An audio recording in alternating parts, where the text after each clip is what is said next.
ترکی نے ایک ایسا معاہدہ کیا پاکستان اور سعودیہ کے ساتھ مل کر جس کے اندر نیٹو کی ایک شک ہے جو 5 نمبر، جس میں ایک ملک پر حملہ تمام ممالک پر حملہ نیٹو ممالک پر تصور کیا جاتا ہے. اب ایک ملک پر حملہ پاکستان، ترکی یا سعودیہ کو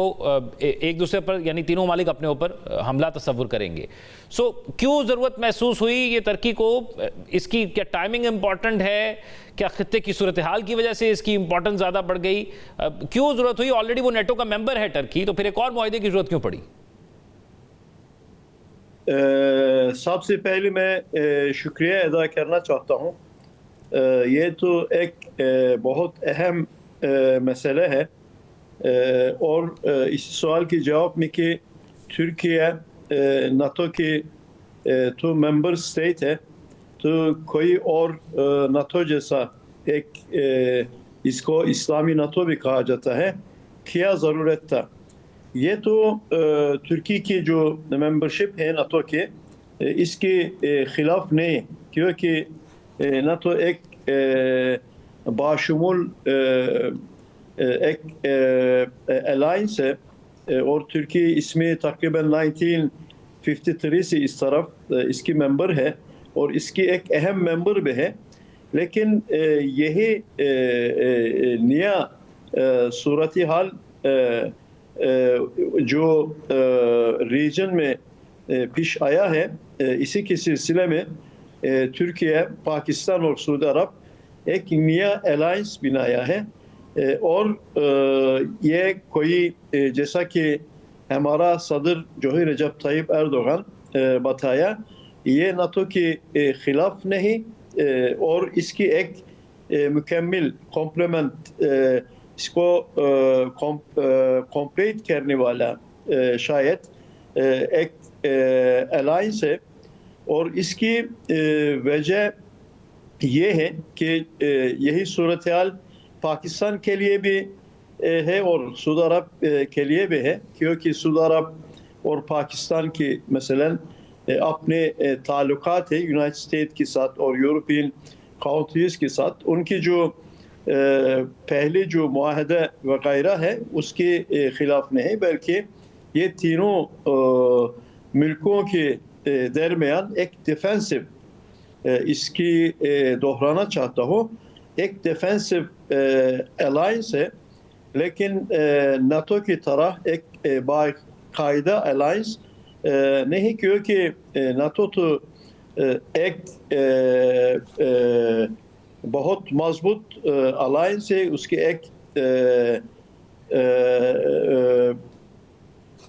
جس کے کمانڈ ایک ہی کمانڈ ہے، اور ان کی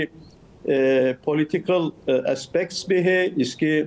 اکنامک اسپیکٹس بھی ہے. ڈیفینسو کا ورڈ آپ نے خود کہا بیچ میں کہ میں ریپیٹ بھی کرتا ہوں، یہ ہمیں کلیئر ہو گیا کہ اوفینسو نہیں ڈیفینسو ہے. لیکن یہ ڈیفینس پھر تینوں ممالک کے لیے مشترکہ ہو گیا کہ معاہدے سے جو ون لائنر ہمارے سامنے آیا کہ ایک پر حملہ، تینوں پر حملہ ہوگا، لیکن پھر اس کا رسپانس کیا ہوگا؟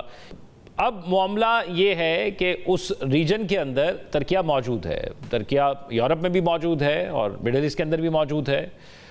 اس ریجن کے اندر ایک وار چل رہی ہے، اور اس میں ایک نیٹو الائنس کا ملک اس وار کے اندر ہے، یعنی یو ایس. لیکن جو 28 فروری سے اب تک کی وار کی سچویشن رہی، اس میں نیٹو ممالک نے ڈائریکٹلی حصہ نہیں لیا اس وار کے اندر. لیکن اگر اب ایک ایسا معاہدہ جو سعودیہ کے ساتھ ہو گیا، اور اب اگر اٹیک کیا جاتا ہے سعودیہ کے کسی بھی بارڈر سے، وہ ایران والی سائڈ سے ہو یا وہ ہوتیز والی سائڈ سے ہو، تو کیا ترکیہ جو ہے وہ اس ڈیفینسو ایکٹ کے اندر رہتے ہوئے ریٹیلیٹ یا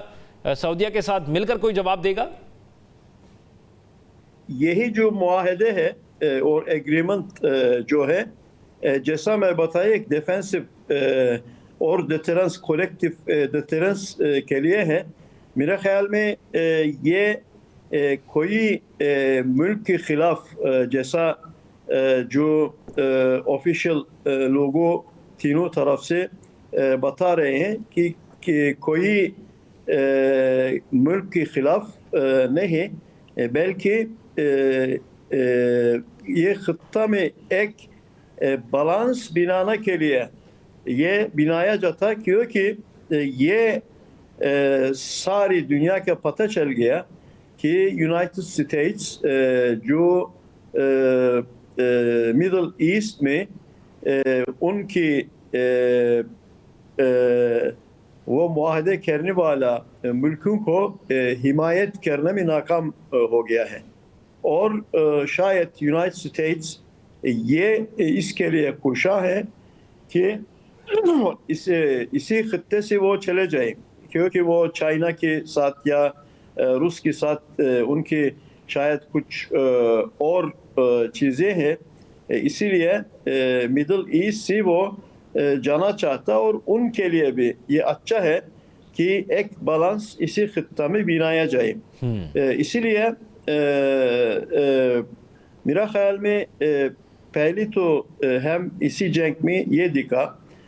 جو جنگ یونائٹڈ اسٹیٹس اور اسرائیل کی طرف سے ایران کے خلاف وہ شروع کیا گیا تھا، اسی سلسلے میں ایران بھی امریکی جو بیسس تھا گولف کانٹریز میں اس کو نشانہ بنا دیا،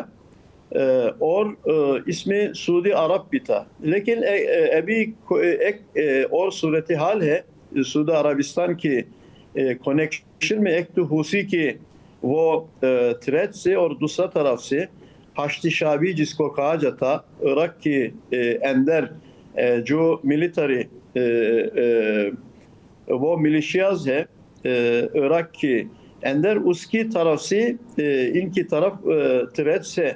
لیکن یعنی یہ آپ سمجھتے ہیں یا مجموعی طور پر ہم اس معاہدے کو دیکھ کر سمجھیں ابھی تک پٹس تو سارے سامنے نہیں آئے اس معاہدے کی TORs ٹرمز آف ریفرنس کیا ہیں، لیکن ایک ایسا مضبوط کلا ضرور بن گیا ہے مڈل ایسٹ کے اندر، جو ایک گیپ نظر آ رہا تھا، سیکیورٹی کنسرنز نظر آ رہے تھے مختلف ممالک کے حوالے سے، اس میں ایک آلٹرنیٹو جو ہے وہ پاور ہمیں ضرور نظر آ رہی ہے جس میں الائنس بنتا جا رہا ہے، اور پھر